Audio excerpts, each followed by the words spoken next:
Hello, I'm Michael Hattem, producer of the JintoCast, and I'm happy to introduce a new addition to the podcast, the JintoCast Extra.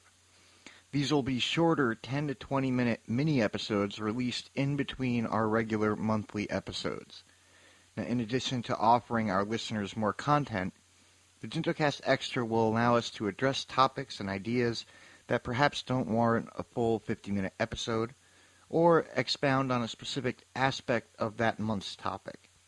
So, for example, this first episode features a brief discussion about a few questions raised at a very important recent conference at the Massachusetts Historical Society called So Sudden an Alteration, The Causes, Course, and Consequences of the American Revolution.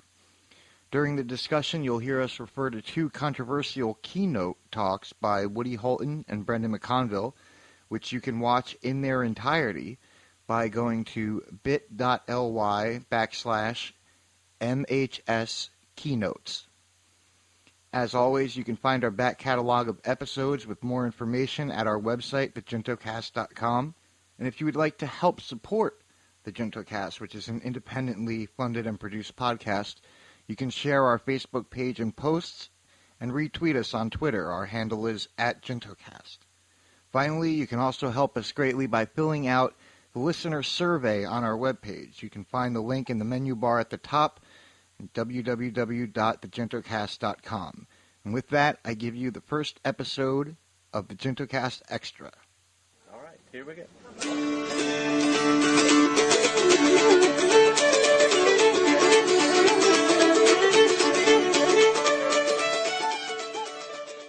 Hello, and welcome to a special extra edition of the JintoCast. I'm Ken Owen, an assistant professor of early American history at the University of Illinois Springfield, and I'm joined by Michael Hattem, Roy Rogers, and Liz Covart to continue some of the discussion that we had on our previous episode discussing the origins and causes of the American Revolution. In that episode, we referenced a recent conference that was held for academics at the Massachusetts Historical Society, which was dedicated to looking at new directions and new possibilities in the field of American revolutionary history. One of the keynote addresses that was given at the conference was by Woody Holton, who talked about an originality crisis in the history of the American Revolution, suggesting that there hadn't been a really new way of thinking about the American Revolution that had emerged in recent decades. And we wanted to talk a little bit more about that question. At this point, I will hand over to Liz to give us a little bit more of a sense of what Holton was talking about when he spoke of an originality crisis. So Holton's main point was that nothing new has come out on the revolution in about 20 or 25 years.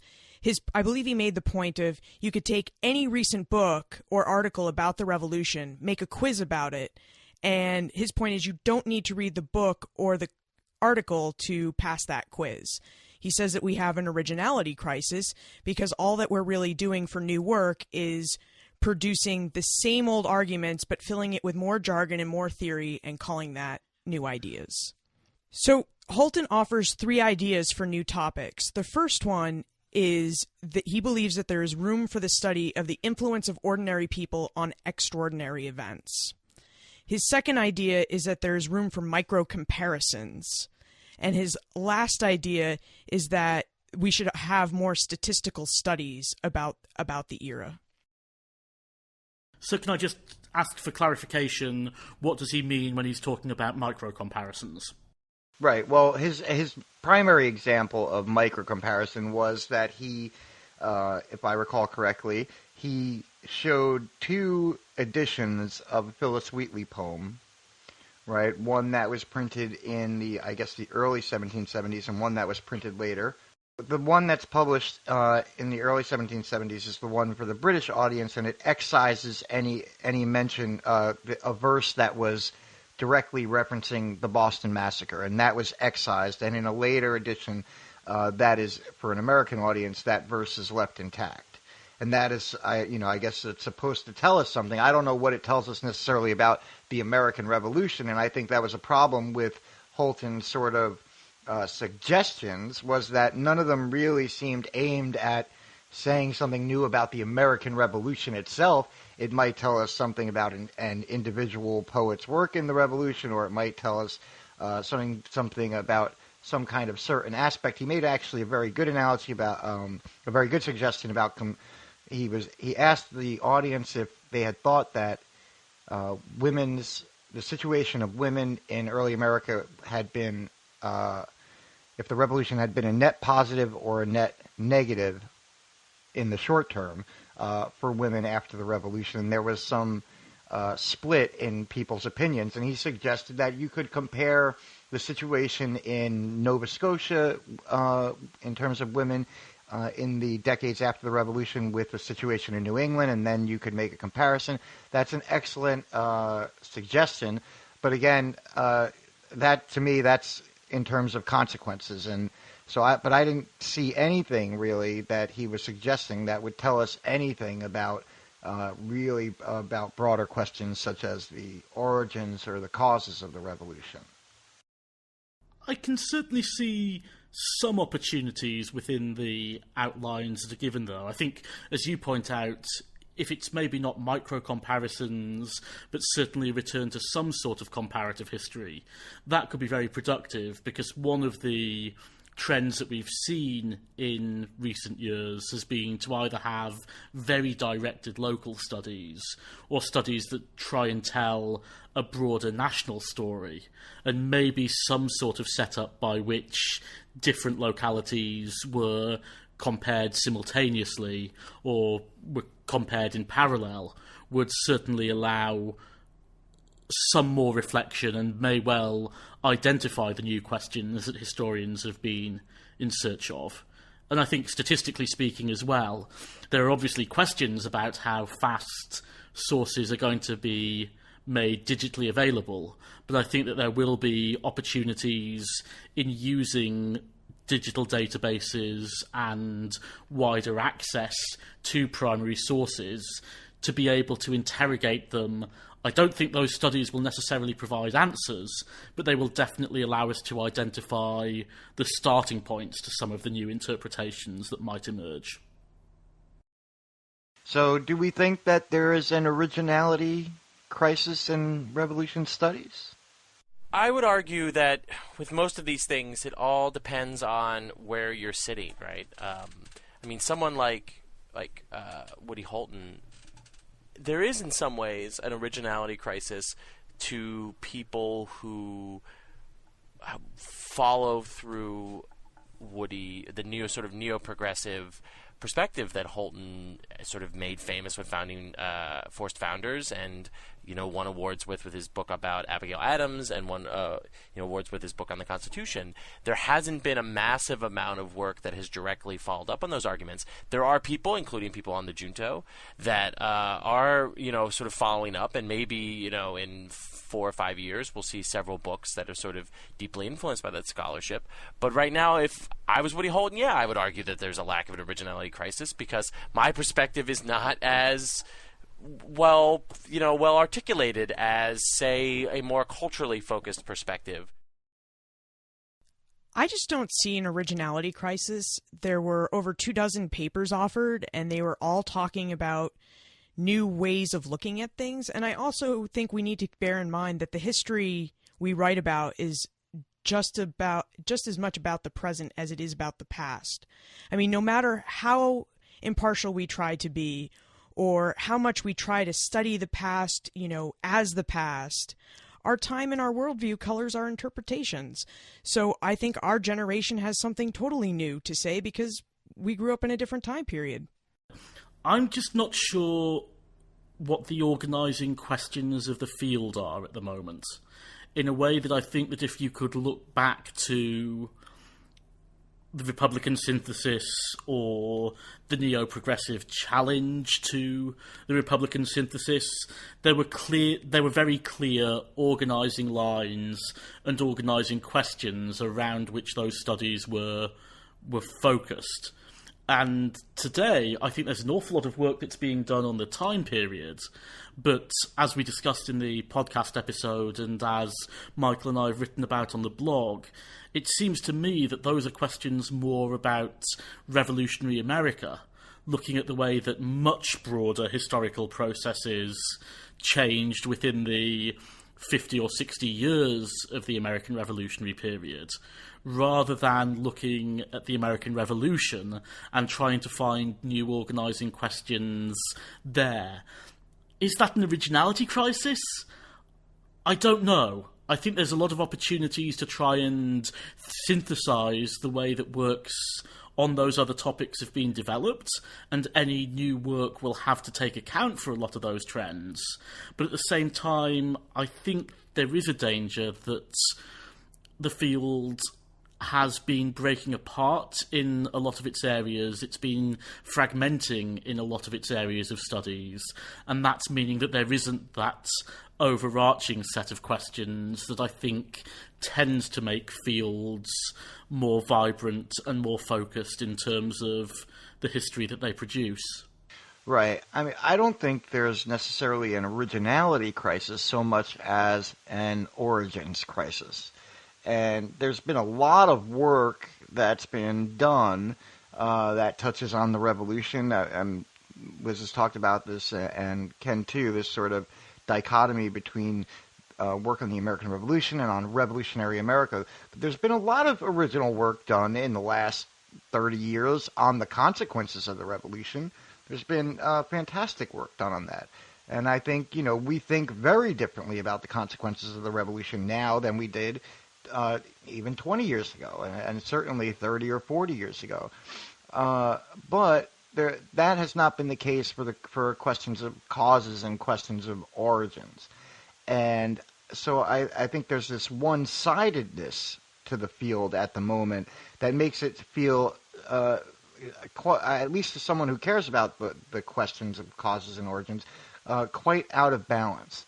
And to Ken's point about fragmentation, I mean, I think it's an absolutely crucial point. During the conference, Gordon Wood basically brought this point up and said, the fact is that the fragmentation has become so severe that we basically can never go back to the kind of moment where, the field was so clearly framed and fault lines were so clearly outlined.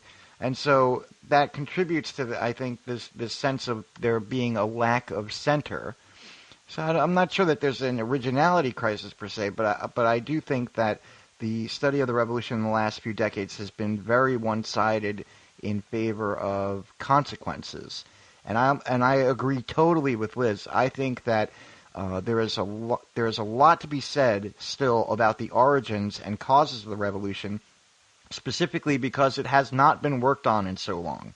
And historians now, a generation of historians coming through now, who will look at those questions in a new way, will be able to do so with the benefit of all the work that has come in the last 30 years on the consequences. And I think that can very much inform how we approach the questions of origins and causes in new ways.